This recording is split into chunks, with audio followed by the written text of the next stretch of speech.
नमस्कार दोस्तों, आपका स्वागत है मेरे यूट्यूब चैनल स्टडी जीके गुरुजी पर। दोस्तों, मेरा नाम है ईश्वर पुरोहित। तो दोस्तों, आज मैं उपस्थित हुआ हूँ आपके सामने हिंदू विधि के एक नए टॉपिक के साथ में। तो दोस्तों, आज का हमारा टॉपिक है हिंदू कौन है। हिंदू जन्म से होता है, बनाया नहीं जाता है। तो दोस्तों, इस पूरे टॉपिक को हम आसान भाषा में समझने वाले हैं। तो दोस्तों, कभी भी आपकी परीक्षा में प्रश्न आ जाता है कि हिंदू कौन है, तो दोस्तों यदि आपने माधव दिग्विजय के अनुसार जो उन्होंने एक श्लोक कहा था जिसमें उन्होंने 5 ऐसे मुख्य आवश्यक तत्व बताए थे जो एक हिंदू में विद्यमान होते हैं। दोस्तों, यदि वो पांचों पॉइंट आपको पता है तो आपको हिंदू कौन है प्रश्न लिखने में बहुत ही आसानी होगी। तो आइए दोस्तों, इन पांचों बिंदुओं को हम एक एक करके पढ़ लेते हैं। दोस्तों, प्रथम बिंदु है ओमकार को मूल मंत्र मानने वाला व्यक्ति हिंदू है।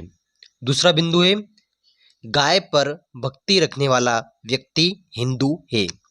तीसरा बिंदु दोस्तों, पुनर्जन्म में विश्वास करने वाला व्यक्ति हिंदू है।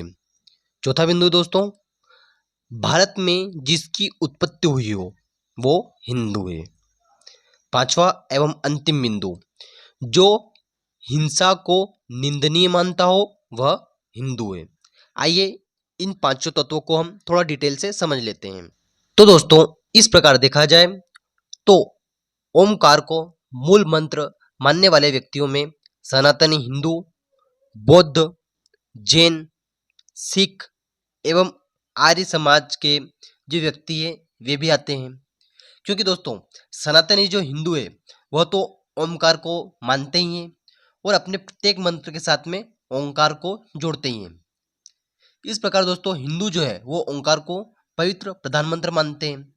वैसे यदि बात हम करें जैन समाज में, तो जैन समाज का गुरु मंत्र है ओम नमो अरिहंताणम। यदि हम बात करें बौद्ध की, तो उनका प्रधान मंत्र है ओम मणि पद्मे हुम।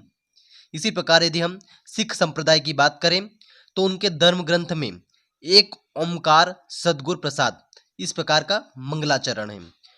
उसी प्रकार दोस्तों, स्वामी दयानंद ने सत्यार्थ प्रकाश में ओमकार को परमात्मा का नाम माना है।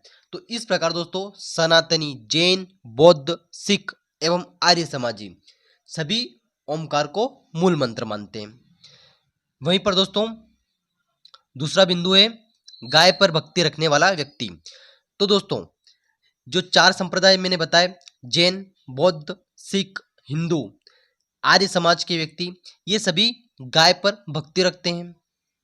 ये सभी व्यक्ति पुनर्जन्म में विश्वास करते हैं। इन चारों संप्रदाय की उत्पत्ति जो है वे भारत में ही हुई है। इनके तीर्थंकर जो है वे भारत में ही हैं। इनके धर्मगुरु, अवतार, तीर्थंकर और मूल प्रवर्तक जो रहे हैं वे भारतवर्ष के ही रहे हैं। इसी प्रकार दोस्तों, ये सभी धर्म एवं संप्रदाय हिंसा को निंदनीय मानते हैं। आइए दोस्तों, अब हम जानते हैं कि धर्म से कौन से व्यक्ति हिंदू माने जाते हैं।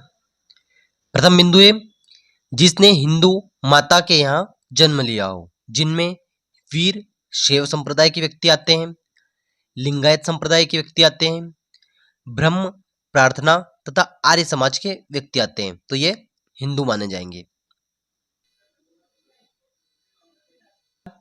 दूसरा बिंदु है धर्म से जो व्यक्ति बौद्ध, सिख एवं जैन है वे भी हिंदू माने जाएंगे।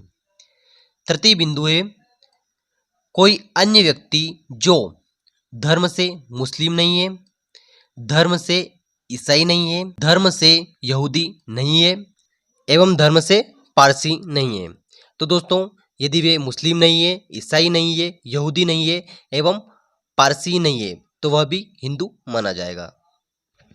दोस्तों, बहुत सी बार परीक्षा में पूछा जाता है कि हिंदू जन्म से होता है, बनाया नहीं जाता है, व्याख्या कीजिए। तो दोस्तों,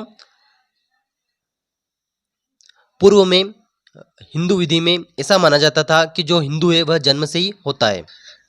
परंतु दोस्तों, उच्चतम न्यायालय ने पेरुमल बनाम पोन्नुस्वामी के वाद में यह भी निर्धारित किया कि यदि कोई व्यक्ति दूसरे धर्म को त्याग कर हिंदू धर्म को स्वीकार कर लेता है तो वह हिंदू माना जाएगा।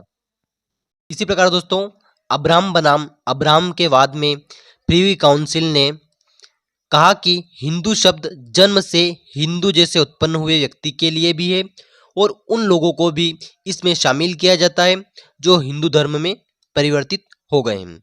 तो दोस्तों वर्तमान स्थिति यह है कि यदि कोई व्यक्ति हिंदू परिवार में जन्म लेता है या मैंने उपरोक्त जो बिंदु बताए हैं उनके अनुसार कोई व्यक्ति आता है तो वह व्यक्ति हिंदू माना जाएगा और वह व्यक्ति जन्म से हिंदू होता है।